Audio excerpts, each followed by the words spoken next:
Hello everyone, जय माता दी। कैसे हैं आप सब। तो आज नवरात्रि का चौथा दिन है और यहाँ पे मैं प्रसाद बना रही हूँ। आज माता रानी को प्रसाद में मालपुआ चढ़ाया जाएगा, तो इसी की तैयारी मैं कर रही हूँ। और देखिए, डेली हम लोग अपने लिए कुछ ना कुछ अच्छी अच्छी चीज़ें बनाते ही हैं, लेकिन माता रानी के भोग की बात करें तो 9 दिनों में जो भी भोग बनाया जाता है, जो भी भोग चढ़ाया जाता है ना, तो मैं भी वही चढ़ाती हूँ। तो कल तो माता रानी को मखाने की खीर चढ़ाई थी और आज मालपुआ चढ़ेगा माता रानी को। तो यहाँ पे मैं मालपुआ बना रही हूँ और मंदिर की सब साफ़ सफाई कर दी हूँ। बस मालपुआ जैसे ही बन जाएगा वैसे ही मैं भोग लगा के और पूजा कर लूँगी। तो यहाँ पे देख सकते हैं आप लोग, पुआ तैयार हो गया है और ये ठंडा भी हो गया है। तो चलिए माता रानी को चढ़ा देते हैं। तो यहाँ पे मैं माता रानी को भोग लगा दी हूँ और मंदिर की पूजा करने के बाद यहाँ की मैं पूजा करती हूँ, मतलब लास्ट में करती हूँ। तो थोड़ी देर बाद यहाँ से मैं प्रसाद हटा रही हूँ और प्रसाद न थोड़ी देर के बाद ज़रूर हटा लेना चाहिए, मतलब बहुत देर तक छोड़ना नहीं चाहिए, इससे प्रसाद का ना अनादर हो जाता है।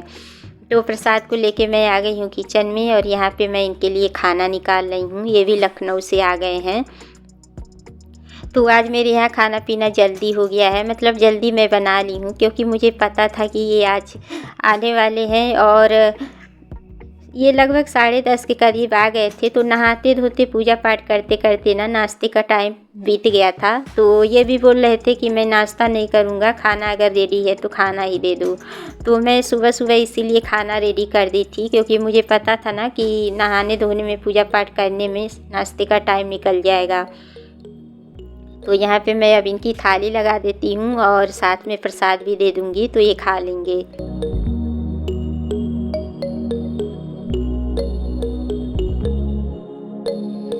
और खाने में मैं लौकी और चने वाली दाल बनाई हूँ, चावल और रोटी। और सुबह नाश्ते में मैं भिंडी की सब्ज़ी और रोटी बनाई थी। तो ये चने की दाल और लौकी की दाल जो है ना, तो बिना लहसुन प्याज की है और बहुत ज़्यादा टेस्टी लगती है ये दाल। आप लोग भी एक बार ज़रूर बना के ट्राई करिएगा। और मेरे यहाँ ना तो कभी कभी बिना लहसुन प्याज के ही मैं ये वाली दाल बनाती हूँ, बहुत टेस्टी लगती है और बच्चों को भी बहुत अच्छी लगती है। तो अभी तो नवरात्रि का टाइम चल रहा है, इसीलिए लहसुन प्याज नहीं डाली हूँ, वरना मैं दोनों तरीके से बनाती हूँ। कभी कभी मैं लहसुन प्याज का भी तड़का लगा लेती हूँ। तो इनको मैं खाना दे दी हूँ और यहाँ पे मैं चावल निकाल रही हूँ। चावल बहुत ज़्यादा गर्म है तो प्लेट में ही निकाल के इनके पास रख दूँगी, तो ये निकाल के खा लेंगे। और अब मैं वहाँ से बालकनी में आ गई हूँ। तो यहाँ पे मैं कपड़े को ना अलट पलट रही हूँ, आप लोग देख सकते हैं। और ये कल मैं साड़ी पहनी थी ना, तो इसको भी आज वॉश कर दी हूँ।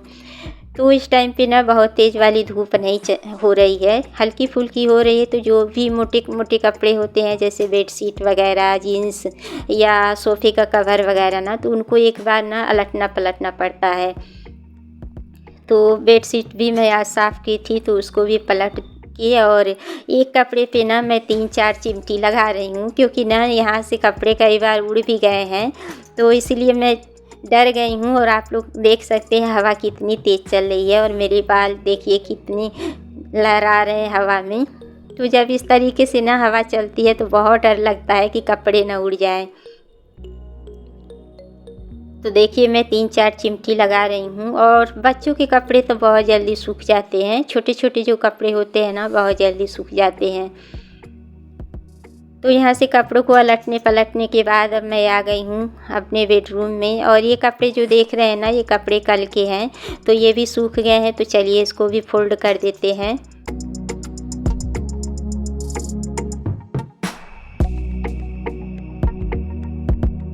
और कपड़े बहुत ज़्यादा मैं नहीं इकट्ठा कर रही हूँ, क्योंकि देखिए हाथ से ही धुलना होता है। अगर मशीन रहता है ना, तो कपड़े इकट्ठा करके एक बार मशीन लगाओ तो सारे कपड़े धुल जाते हैं। लेकिन अभी मुझे हाथ से धुलने पड़ते हैं ना, तो इसलिए मैं इकट्ठा नहीं करती हूँ।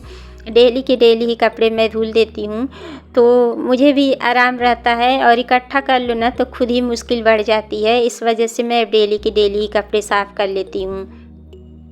तो बहुत ज़्यादा कपड़े नहीं थे, थोड़े थोड़े ही कपड़े थे, तो इनको यहाँ पे मैं फ़ोल्ड कर रही हूँ और ये आवाज़ भी दे रहे हैं कि आओ तुम भी खाना खा लो। तो अभी ना मेरा खाने का बिल्कुल भी मन नहीं कर रहा है, क्योंकि मैं प्रसाद वाला पुआ खा ली हूँ ना। तो मेरा ना जब छोटा दिन होता है ठंडक में ना, तो मैं नाश्ता बहुत ही कम करती हूँ या तो करती ही नहीं हूँ, मैं डायरेक्ट खाना ही खा लेती हूँ। तो अब ठंडा का मौसम आ गया है ना, तो मैं अब सोच रही हूँ कि नाश्ता करना ही छोड़ दूँ और डायरेक्ट खाना ही खा लिया करूँगी। और डायरेक्ट खाना खाने से एक फ़ायदा है ना कि देखिए, अगर सुबह नाश्ता कर लो ना, तो फिर दोपहर में खाने के टाइम बिल्कुल भी भूख नहीं लगती है और शाम होते होते फिर थोड़ी बहुत भूख लगने लगती है। और सुबह सुबह काम करते करते लगभग कितना भी जल्दी करो तो 11 साढ़े 11 तो हो ही जाते हैं, काम धाम करते करते, पूजा पाठ करते करते। तो इस वजह से अब मैं सोच रही हूँ कि नाश्ता करना छोड़ दूँगी। लेकिन कुछ स्पेशल अगर बनेगा संडे वाले दिन, तब तो ज़रूरी नाश्ता करूँगी। उस दिन तो मैं पक्का ही नाश्ता करूँगी, क्योंकि संडे के दिन तो ज़रूरी स्पेशल बनता ही है।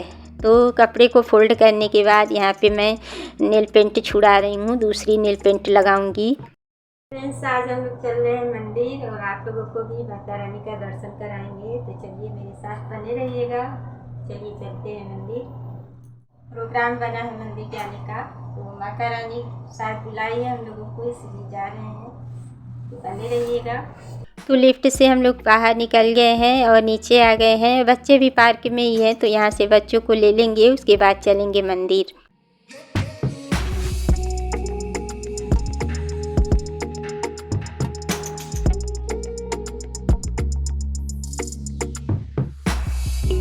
और यहीं पे माता रानी की चौकी लगी है, ऊपर जिम है और नीचे माता रानी की चौकी लगी है। तो 9 दिनों तक यहीं पे मतलब भजन कीर्तन होता रहता है। सभी लोग यहाँ की औरतें जो हैं मिल के भजन कीर्तन करती हैं।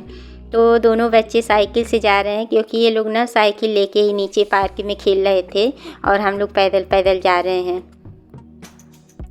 तो अब हम लोग पहुंच गए हैं मंदिर, और ये ना बहुत प्राचीन मंदिर है। यहाँ पे हनुमान जी और शिव जी का ही मंदिर था।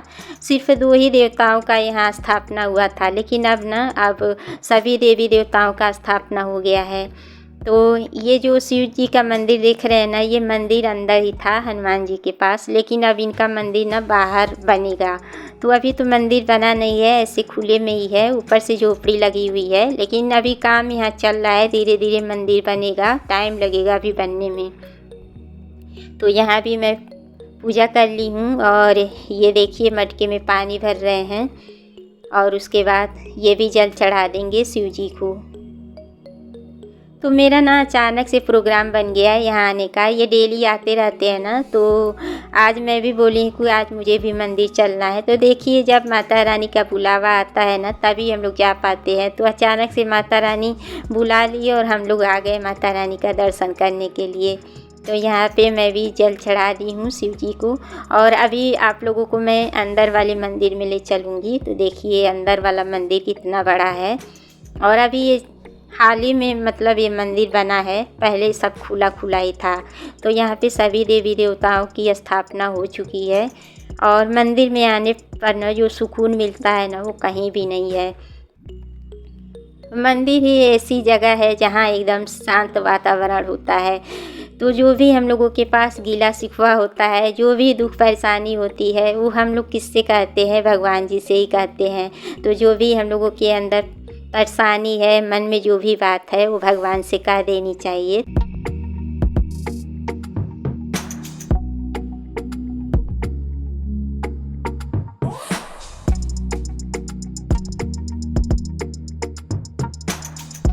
तो यहाँ पे देखिए हम लोग थोड़ी देर के लिए बैठे हैं, और यहाँ ना बहुत भीड़ होती है मंगलवार को और शनिवार को, क्योंकि यहाँ पे सुंदरकांड का पाठ चलता है और भजन कीर्तन भी होता रहता है। और अभी इस टाइम देखिए भीड़ नहीं है, क्योंकि काफ़ी ज़्यादा रात हो गई है, हम लोग लेट आए थे यहाँ पे। और मंदिर में आने का मतलब है ना कि मंदिर में जब आओ ना, तो थोड़ी देर ज़रूर बैठना चाहिए। तो हम लोग भी थोड़ी देर यहाँ पे बैठे थे, और यहाँ से अभी हम लोगों को ना मार्केट भी जाना है। मार्केट में भी हमें छोटे मोटे से सामान लेने हैं। तो यहाँ पे देखिए निहार की प्रैक्टिस चल रही है। हम लोग मार्केट आ गए हैं और ये ना कराटे में भाग लिया है, तो उसी की प्रैक्टिस ये हर जगह करता रहता है। तो मार्केट में मुझे बहुत चीज़ें नहीं लेनी है, मतलब पूजा का ही सामान लेना है। इलायची ख़त्म हो गई थी और तिल का तेल और कुछ फल वगैरह लेने हैं, तो वही लेने के लिए हम लोग मार्केट आए हैं। और यहाँ से अब दूसरी दुकान पे आ गए हैं। तो यहाँ पे बच्चे अपनी मनपसंद चीज़ें ले रहे हैं, और मार्केट में जाओ और बच्चे कुछ ना लिए तो हो ही नहीं सकता है। तो देखिए यहाँ पे आयु चॉकलेट पसंद कर रहा है, कौन सी लेनी है चॉकलेट, और निहाल फ्रूटी लिया है। तो मार्केट से अब हम लोग घर आ गए हैं, और आज की मेरी वीडियो ना यही तक है। अगर वीडियो ज़रा सी भी अच्छी लगे तो लाइक शेयर सब्सक्राइब ज़रूर करिएगा। मिलते हैं नेक्स्ट ब्लॉग में, तब तक के लिए बाय बाय, जय माता दी।